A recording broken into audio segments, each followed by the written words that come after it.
It's an interest, this argument has actually been used a lot to justify when sort of people and they're like, oh, he's already rich. So it's a room full of billionaires. Yeah, it's a room full of billionaires. I've never found that to be particularly skeptical. It's like, oh, they're all really rich. Why do they care about making money? It's like, I don't know. I don't think they got to be billionaires by not caring about making money. Right. All that being said, it does seem like Elon has become particularly ideological in various ways. I mean, I think he's getting very obsessed with the deficit over the years. And I think he's like, even a way. So you were compelled by what he said a couple of days ago, this big, beautiful bill. Something happened, I think, over the last year where he got really freaked out about just the sheer size of the national Well, he debt. got to see it up close, right? I mean... Or he saw some chart that someone tweeted at. Okay. And then it's like, oh, that's a line that's scary. I mean, seriously, it could be that too. I mean, the screen poisoning. It's like it comes for us all if we spend too much time on the internet. Right. He spends a lot of time on the internet. Yes. You get really obsessed with something.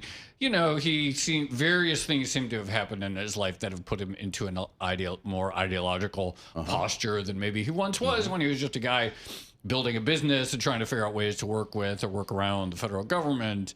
So, but look, it's not clear what was particularly accomplished by any measure, either in terms of a deficit reduction or, quote, making the government, government efficiency, right, Doge.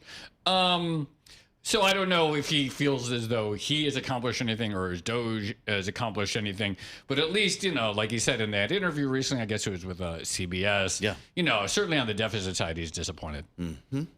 All right, so we're going to get to do this in real time with Joe Wiesenthal, James, right? We have headlines crossing the terminal right now. Here we go. U.S. plans wider China tech sanctions. Here we go, indeed. With subsidiary crackdown. People familiar, Joe, describe a bid to target subsidiaries. A new rule here would cover them, subsidiaries of Chinese firms under U.S. curbs. Yeah. He just posted, the president, the Democrat-inspired and controlled Congressional Budget Office purposefully, he says, gave us an extremely low level of growth, and he's complaining about the CBO as well. But I want to focus on China. Because it's funny, you want to focus on China, even Trump can't focus on China. How true. I mean, isn't that the funny thing there? It's here's this headline. It's meanwhile, let me check the Democrat CBO. But yes. But the market's obsessed with China. And so does this count as a ho-hum, or are we going to freak out here? Because it looks like the market's down. We're getting down to our lows. So S&P down about 1%. It's not nothing. I think that could be any Friday. It could be any Friday. Absolutely. And we're still so far above those April lows. But, certainly below still the highs in February. What I would say is, taken all together today, all of the headlines that we've seen today. Yes. So now this headline, the headlines earlier about things going off course. I think it's reasonable for the market to sort of, again, maybe reprice things lower. Yeah. And, maybe Trump wants to look tough again because people are talking about the talco trade or whatever Exactly. it is. He's coming out angry today, right? He's going to be swinging today. That could be an element of it here for sure that's going on. So as Joe mentioned, S&P 500 down 1%. The NASDAQ is down 1.5%. Ryan, terminal user, just pops in to say the Odd Lots podcast on Elon was amazing. Many people are saying it. But I keep hearing this. What do you make of the story, the New York Times expose today, the drug use, the kids? That's not going to help the repair tour here, the rehabilitation tour, is it?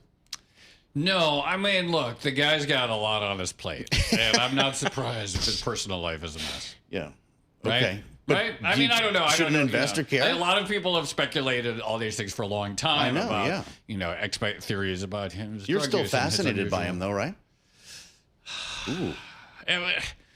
He's a really interesting historical character. I mean, here's the depressing part to me. It's actually, I'll just say the part. There is this hope in the United States that we can have some sort of hard tech renaissance, industrial renaissance, and so forth, manufacturing renaissance. There is no question in my mind that Elon Musk is the best avatar, so to speak, for sort of American industrialization. He built one of the biggest car companies in the world during the 2010s, when most tech companies, et cetera, in the U.S. were just focused on software. It's extremely impressive. SpaceX is one of the most impressive companies in the world. His rocket company, whatever it's called, the satellite company, extremely impressive. Starlink, sure. It's a little grim to my mind when I think about the future of sort of industrial capacity in the United States, that the one individual who has clearly been an extraordinary success over the last 15 years or so in the United States is A, such a political lightning bolt, and B, seems to be having a hard time, keeping it all together, which is understandable on some level. Yeah. But when you think, we want to have this capacity sustained decade after decade after decade, no, we have like one guy. We have one guy who's all right on. We have one guy whose company is leading the way with respect to rocket tech and reusable rockets and so forth. It's a little depressing that like so much is hinged on this person who's, again, both politically and personally volatile. Really interesting point of view. Now, you're going to leave me in 2 minutes and go back to your lifestyles of the rich and famous. That's right. But I'm just, in our remaining 90 seconds, we just said a lot here. And after you leave, I'm going to get 10 more headlines. And then he's going to come out with Elon. And then there's going to be a post when he goes to US. Is this market investable? Or do you just back off for a while until he goes to sleep? Here's what I would say. Look, I don't know, and no one should ever listen to my advice. But I would say there's two things. One, it probably is, you're supposed to ignore all these things, right? That's what every professional investor says, is that you're supposed to ignore all of these things and then think long-term is all noise. But what I would say on top of that, maybe the market might be investable. Is this an environment in which a business wants to make actual real capital investment? Do you want to be building a new factory? Do you want to be expanding headcount, et cetera? And there, I think you could make more clearly the argument that the answer is no, that there is so much uncertainty about the policy side that it's like, well, why not wait 6 months, see if the smoke clears a little bit before we actually make a commitment? So what I would say is, I don't know about the market. You're probably never really supposed to pay attention to the news. Yes, you really should not be listening to the news ever, and yet people do, and which we both appreciate. I love this. But from a business perspective, you can understand why, like, all right, if I were like thinking about, I want to build something new that's going to expect to last me for years, maybe I wait it out a little.